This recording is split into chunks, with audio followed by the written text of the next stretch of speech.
इंसान को जीने के लिए 3 चीज़ों की बहुत ज़्यादा ज़रूरत पड़ती है। एक भोजन, एक कपड़ा, एक आवास। खाने के लिए भोजन, पहनने के लिए कपड़ा और रहने के लिए घर। ये 3 चीज़ें इंसान की मूलभूत आवश्यकताओं में से एक है।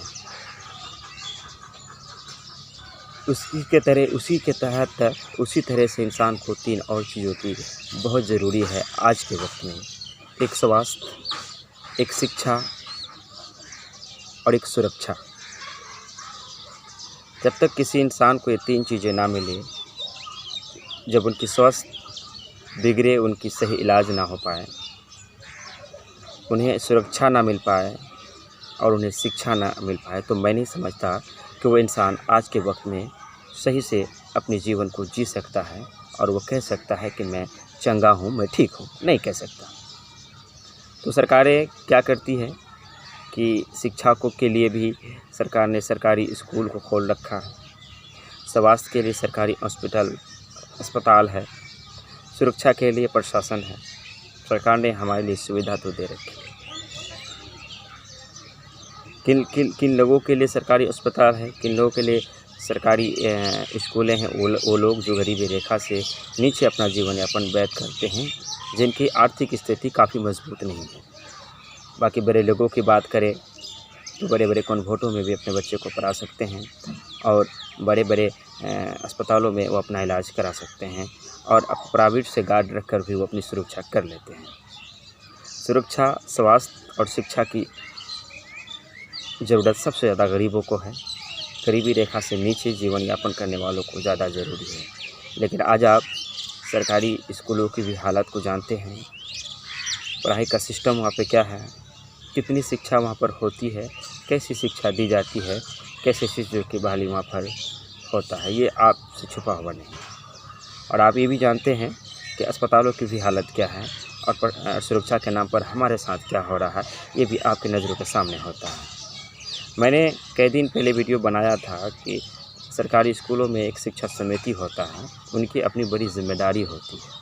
उसकी जिम्मेदारियों पर भी हमने बात किया है और उन शिक्षा समितियों को बनाने का जो नियमावली है, जो प्रक्रिया है, उस पर भी हमने बात किया है। स्कूलों में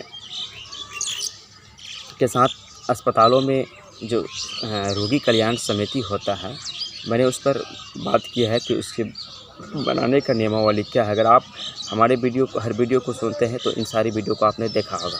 आज हम आपको बताते हैं कि रोगी कल्याण समिति के कार्य क्या होते हैं। देखिए, रोगी कल्याण समिति एक समिति, मान लीजिए एक कमेटी के तरह से हॉस्पिटल में गठित की जाती है, क्योंकि जो डॉक्टर वहाँ पर होते हैं कोई ज़रूरी नहीं वो आपके इलाके के हों, वो कहीं से भी दूर दराज से होते हैं, सरकारी नौकरी है वो करने के लिए आते हैं। लेकिन कमेटियाँ, जो रोगी कल्याण समितियाँ जो बनाई जाती है, वो आपके ही अपने लोग होते हैं, वो आपके जानने वाले होते हैं, आपके समाज से होते हैं।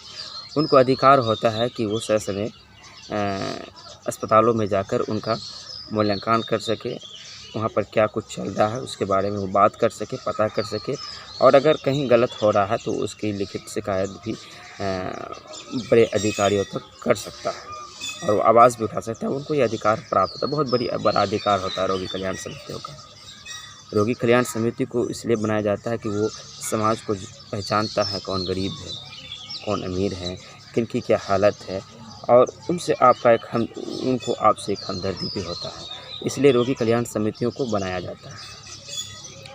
लेकिन हमने पहले बहुत सारी वीडियो में इस बातों को कहा है कि हमें पता नहीं होता कि रोगी कल्याण समिति क्या है। रोगी कल्याण समिति का अधिकार होता है कि वो जाकर अस्पताल के डॉक्टर से पूछ सकता है कि आपकी ड्यूटी कितने बजे से और अब कितने बजे से आए। कोई लेट लतीफ़ होता है तो उस पर सवाल खड़ा कर सकता है और लिखित शिकायत आला वरीय अधिकारियों तक वो कर सकता है। वो एक आम आदमी भी इस चीज़ को कर सकता है, लेकिन वो उनके केबिन पे डायरेक्ट नहीं जा सकता, वो उनके मीटिंग में डायरेक्ट शामिल नहीं होता। रोगी कल्याण समिति जो अस्पतालों की जो मीटिंग होती है, जो उसमें रोगी कल्याण समिति के जो सदस्य होते हैं उन्हें रखा जाता है। हम अगर सिर्फ सरकार से सवाल करने लग जाए और हम सिस्टम को बदनाम करने लग जाए, हम नेताओं पर ही निर्भर होकर रह जाए, तो मैं समझता हूँ कि जैसा चल रहा था वैसा ही चलेगा। अगर इस निज़ाम को बदलना है तो हमें सिस्टम को समझना होगा, हमें जानकारियाँ हमें लेनी होगी। आज हम थाने में जाते हैं तो एक रिपोर्ट जो लिखवाते हैं तो हमें कहा जाता है कि भारत से लिखवा कर लाएं।